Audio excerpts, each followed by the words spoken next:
میری بات سن لیں, اب نعرہ کوئی نہیں لگائے گا, ٹھیک ہے؟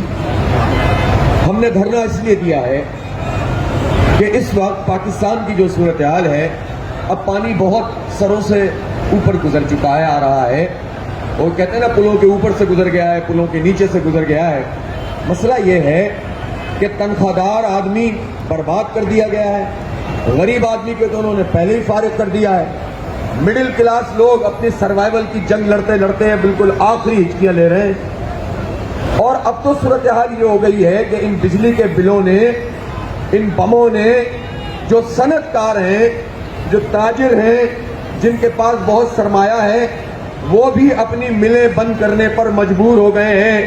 جب ایک صنعت بند ہوتی ہے تو ہزاروں لوگوں کا روزگار ختم ہوتا ہے.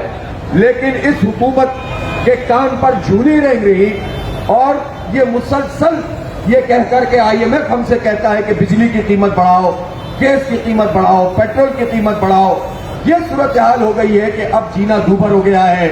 ایسی صورتحال میں اب چند راستے ہیں لوگوں کے لیے. ایک راستہ وہ ہے کہ لوگ آپس میں لڑنے لگے. کل آپ نے گجرانوالہ کا واقعہ دیکھا جس میں ایک بھائی نے بجلی کے بل کی وجہ سے اپنے چھوٹے بھائی کو قتل کر دیا. اتنا کڑی جرم کر دیا. لیکن حالات کا سنگینی کا اندازہ کریں کہ لوگ کہاں تک پہنچ گئے. اور اسی طرح سے یہ جھگڑے اب ہر گھر میں شروع ہو جائیں گے تو لوگ کہاں جائیں گے؟ پھر لوگ اپنی بیویاں زیور بیچتی ہیں, اپنے گھر کی چیزیں بیچ رہے ہیں.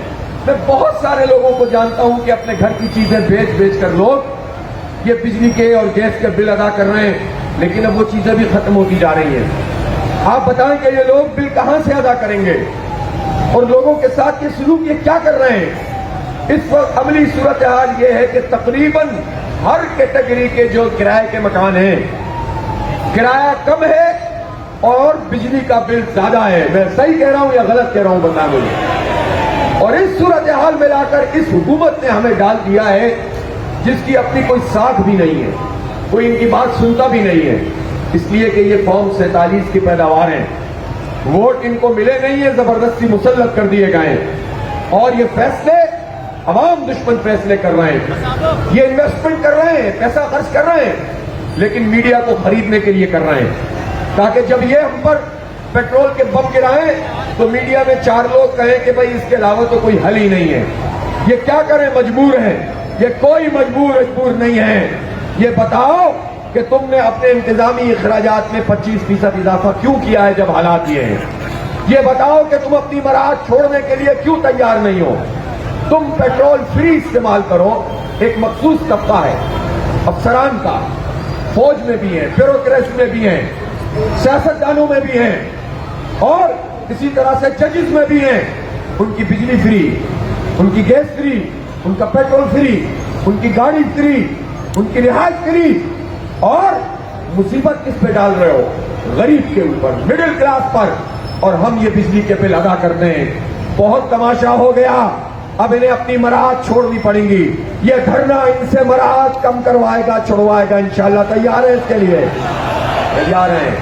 دوسری بات یہ ہے, اب تو پورا پاکستان بول رہا ہے, بچے کو بات سمجھ میں آ گئی ہے کہ یہ جو انڈیپینڈنٹ پاور پروڈکشن کی کمپنیاں, پروڈیوسرز ہیں, یہ IPPs کیا بلا ہیں؟ ان کا نام سنتے تھے, سمجھ میں نہیں آتا تھا. ہم نے مسلسل لوگوں کو بریف کیا, سمجھایا اور بتایا کہ یہ جو 100 سے اوپر کمپنیاں ہیں, ان میں سے 80% کمپنیز وہ ہیں کہ جو پاکستان کے لوگوں پر مشتمل ہے. یہ جھوٹ بولتے رہے کہ چونکہ بیرونی کمپنیاں اس لیے ہم ان سے ریگوشیٹ نہیں کر سکتے, ان کو بند نہیں کر سکتے. اب یہ جو کمپنیاں ہیں جن میں حکومت میں شامل لوگوں کی خاص لوگوں کی کئی کمپنیاں ہیں.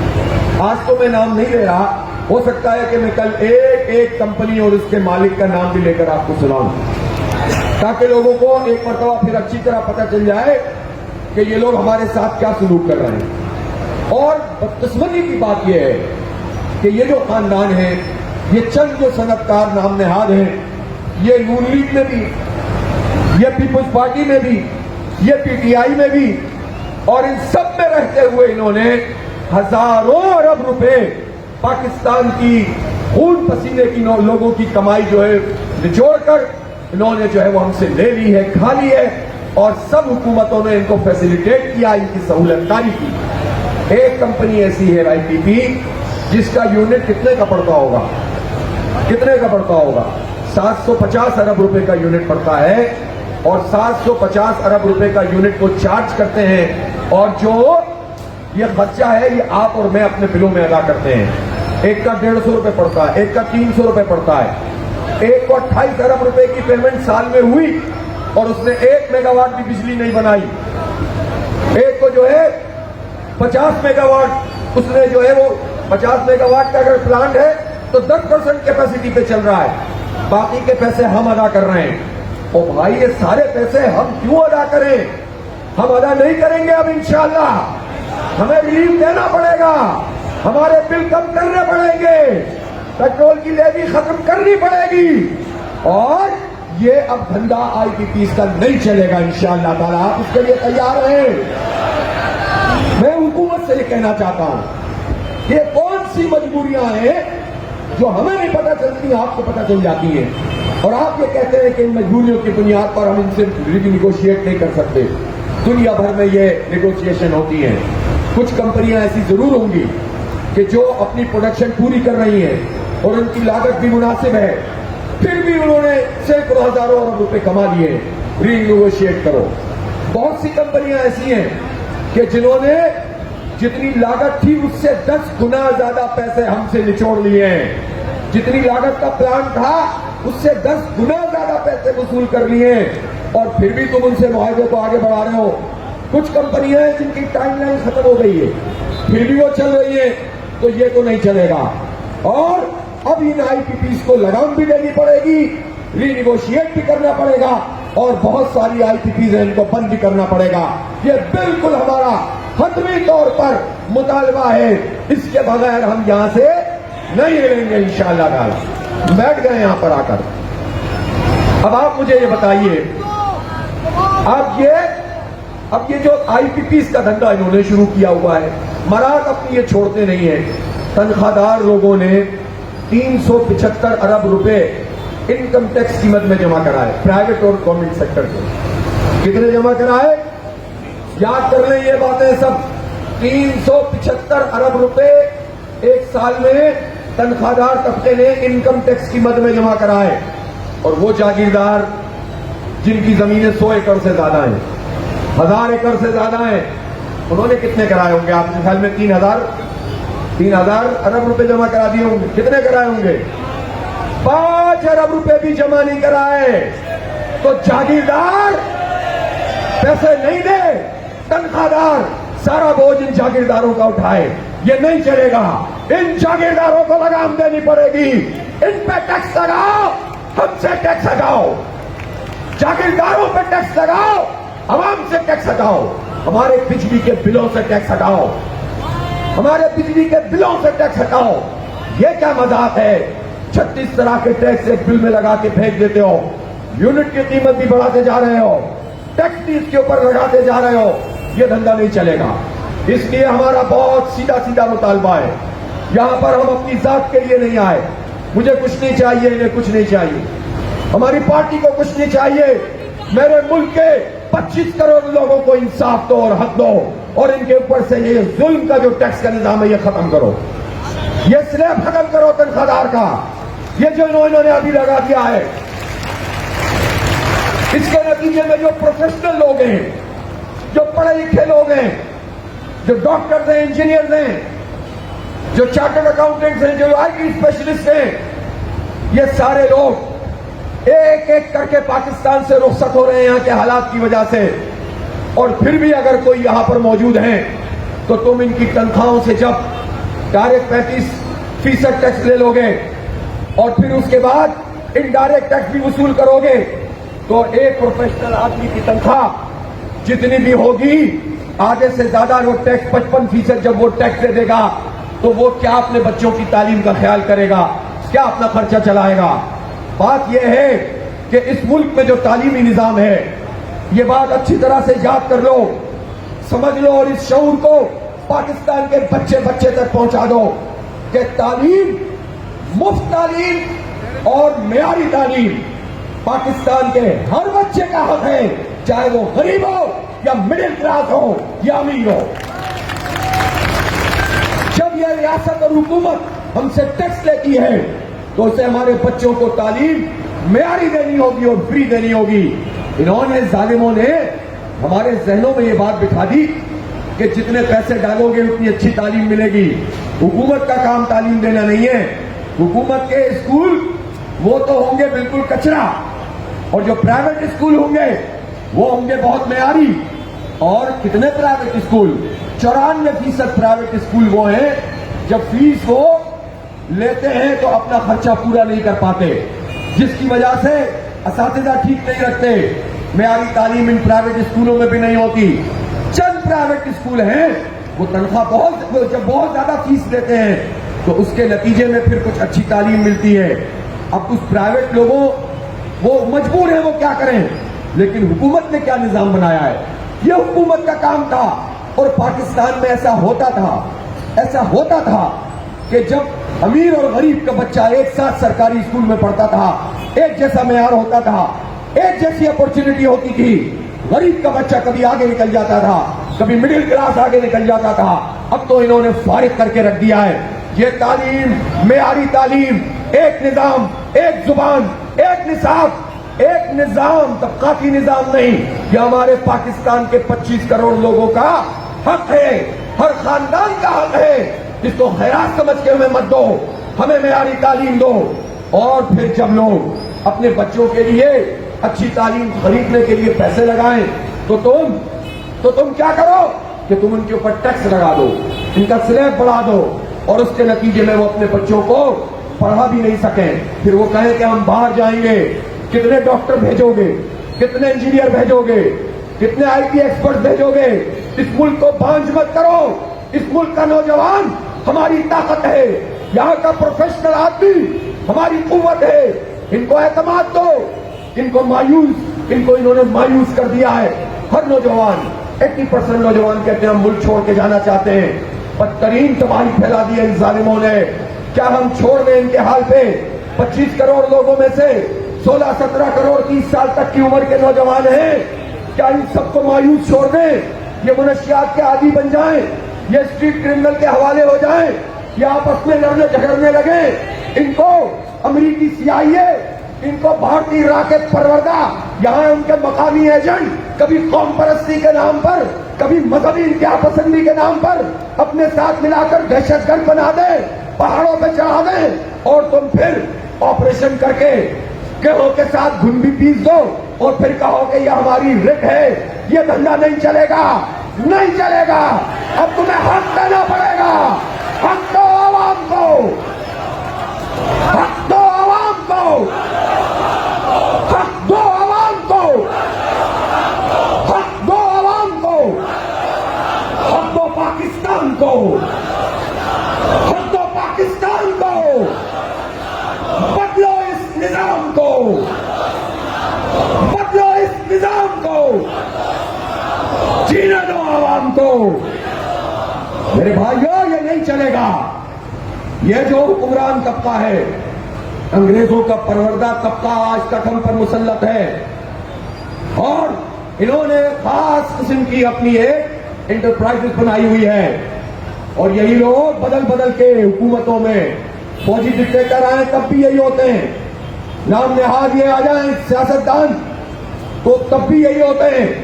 انہوں نے ہم سب کا استحصال کیا ہوا ہے، تو آپ کے خیال میں حالات کو رحم و کرم پر اسی طرح عوام کو چھوڑ کر ہم اپنے دفتروں میں کام کرتے رہیں، ہم اپنے روٹین کی خدمات انجام دیتے رہیں؟ تو یہ تو نہیں چلے گا۔ یہ اللہ کی طرف سے ہم پر فرض ہے کہ معاشرے میں جب اس قدر ظلم بڑھ جائے تو اس ظلم کے خلاف آواز اٹھانی ہے۔ یہ ہم فرض سمجھ کے کرتے ہیں، یہ دھرنا بھی ہم عبادت سمجھ کے کر رہے ہیں، الحمدللہ۔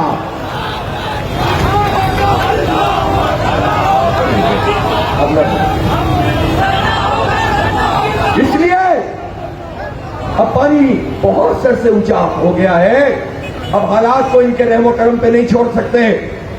جماعت اسلامی 25 کروڑ لوگوں کی ترجمانی کر رہی ہے۔ مجھے بتائیں، یہ جو ایشوز ہیں ہمارے، اس پر کوئی بات کر رہا ہے؟